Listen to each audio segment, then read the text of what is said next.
Today in our scriptures, when we break down our first reading and our gospel, it's a clear sign of how our scriptures are chosen generally. Generally speaking, it seems like every week, if you don't know this, it might just seem kind of random, but what's happening is in the year that we're in, we're working our way slowly through the Gospel of Matthew. At the same time, we're working our way through St. Paul. So the first reading and the Gospel generally are kind of linked together. St. Paul's reading or the Acts of the Apostles or whatever, the New Testament reading usually is on its own track, right? So if there's a lot of times you hear me talk about the Gospel or refer back to the first reading, it's because those two are linked generally. Today, in our gospel, they're linked to the point that when Jesus starts speaking to the Pharisees, he's referencing our first reading. So for us to understand what Jesus is actually saying, what he's actually getting at, the challenge that he's really putting forth with the Pharisees, it would help us to understand his context if we first understand that first reading.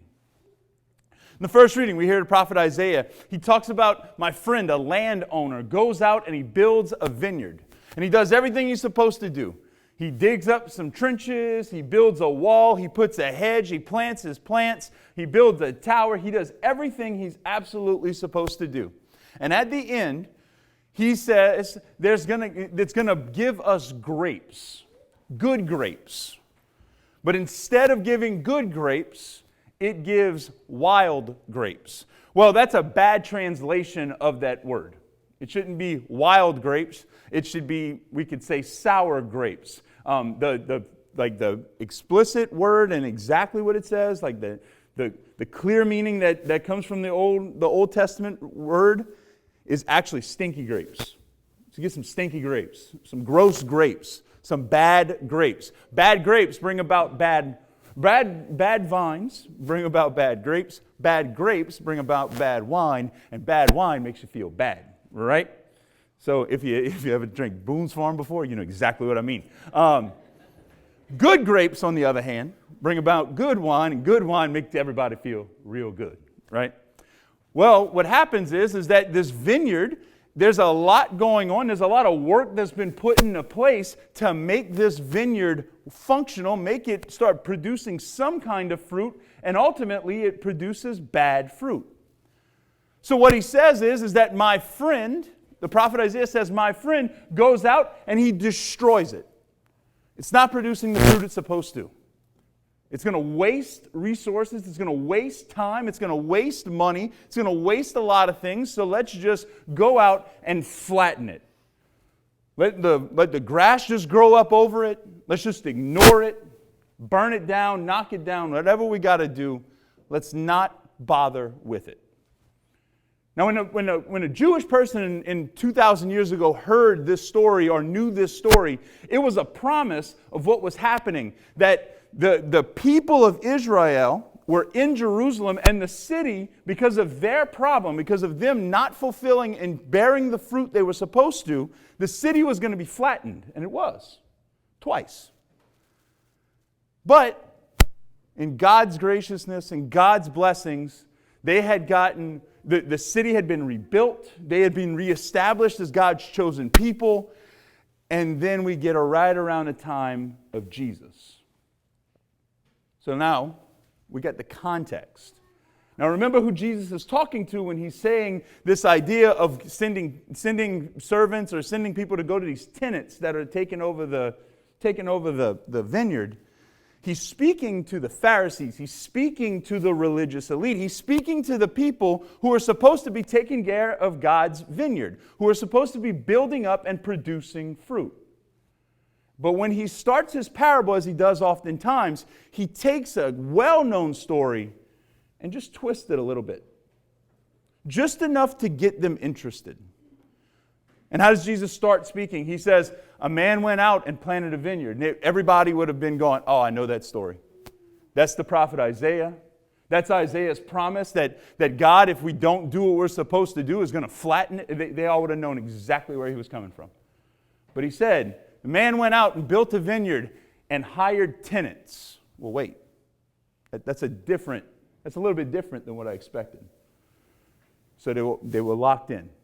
So they start listening to every single word he says. And he sent these people out to go and tell the tenant. The man who owned the vineyard was sending people out to go and tell the tenants, you need to produce the right fruit. You need to be doing the right things. And whenever they would go to him, the tenants, they would attack him. They would kill him. They would beat them. They would stone them. They would cast them out. They were just eliminating all of these messengers until finally the landowner says, I'm going to send my son because surely they'll listen to my son. And they kill him too. And at the end of it, Jesus proposes the question to the religious elite. He says, what would the landowner do in that situation? And they have been locked into this story. They're listening to every detail. Until finally, they say they're going to put a wretched man to a wretched death, like a good, just response. Not realizing they just signed their own death certificate. You see, whenever Jesus was saying this story, he's taking a teaching that God sent his prophets, God sent his people, God sent messengers repeatedly throughout the Old Testament. And what happens? Isaiah is killed. Ezekiel is killed. They're cast out. Jeremiah is cast out. They're all repeatedly rejected and persecuted over and over and over again until finally he says, you know what? Come the right time at the right moment in history, I'm going to send my son. And surely they'll listen to him. And when Jesus is speaking to the Pharisees, after he's just made them mad repeatedly throughout the course of his public ministry, after he has gone into the temple and flipped over tables, after he has been seen and exalted as Elijah or the Messiah, the one coming, after all of this stuff during Holy Week, when he's having this argument with them, he looks at them and he says, and you're going to put me to death. He looks at him and says, I'm the stone that's supposed to be the cornerstone to build a new temple, to build a new family, to build a new church. And what's going to happen? You're going to try and cast me out. And that's who he's talking to. The reason why Jesus is so harsh on the religious, on the ones who are enlightened, on the ones who are supposed to be leading, is because they have been given the responsibility to bear good fruit. And they have the temptation that they want to blame the grapes when they're not doing the work. They want to blame the grapes when they're not doing the work that they're supposed to be doing, the work that they have been established to do and commissioned to do by the landowner, by God himself. What does all this have to do with us? Like all of that makes a lot of sense, right? And I think it's a clear picture when we see the context and what it is that Jesus is actually saying. But what on earth does that have to do with me today in Gaines? Every one of us here has been given a responsibility to bear fruit. Every one of us has been commissioned, like the religious elite 2,000 years ago, down to today, by the virtue of our baptism and confirmation, by the virtue of our families, our workplaces, our schools, wherever we find ourselves every single day, we have been given, by the power of the Holy Spirit within us, the duty to go and to bear good fruit in the world. I don't know about you, but right now I have a really hard time focusing on bearing fruit and not wanting to blame the grapes. What is the grapes? Well, I can't wait until COVID is over and this freaking mask stuff is done. And it's really easy for me to blame the mask. I can't wait until November 4th and I could stop hearing about all the election, everything to do with it. Well, 5th, 12th, whenever it's going to be. But I can't wait until that day's over with. And then we can stop worrying about all this stuff.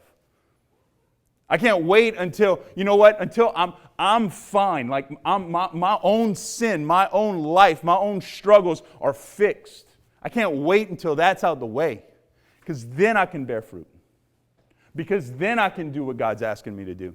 I can't wait until my family is perfect, because then I'll be able to fix what I need to fix. I'll be able to do what I need to do. I'll be able to bear the fruit that God's asking me to bear. See, the thing is that so often we can blame the wild grapes or the stinky grapes or the gross grapes of our life, of our culture, of why we're not moving. When in reality, where we are, both time and place, we are the presence of God. Where we are, where we find ourselves, the family we find ourselves in, that is the land that God has given you to cultivate. And it doesn't matter about an election or about a mask. God is giving you and I a responsibility and a call where we find ourselves today, right now, to cultivate the world around us. And I think what happens a lot of times is we have a tendency to blame the grapes.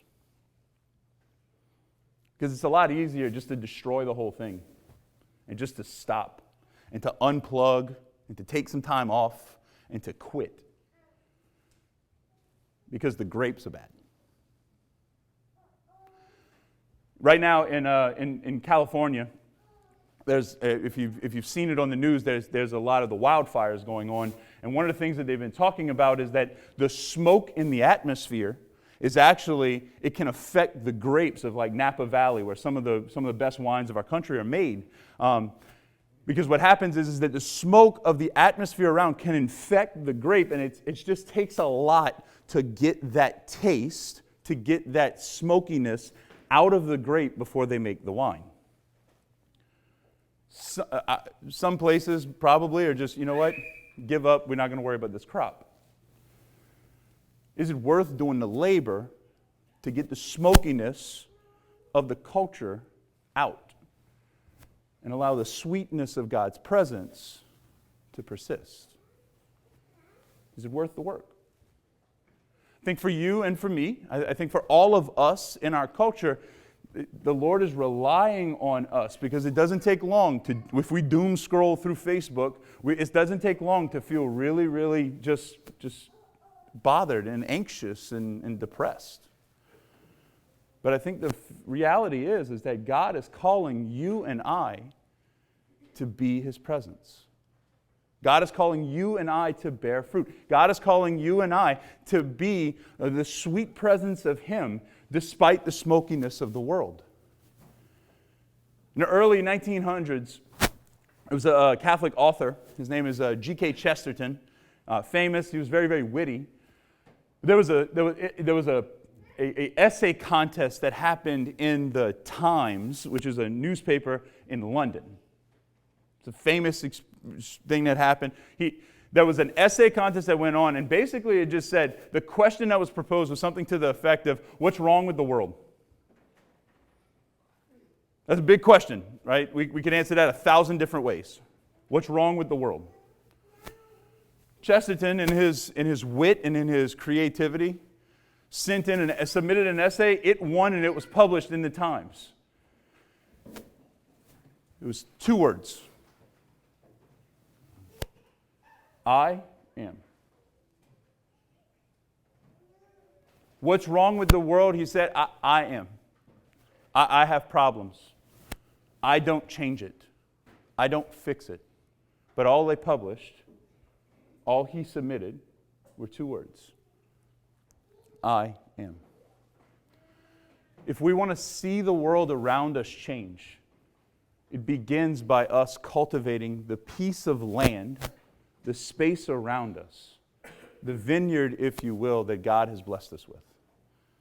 Today, as we can continue in this Christian journey, as we continue by coming to the Lord and receiving Him in the sacrament, may we be empowered by the Holy Spirit.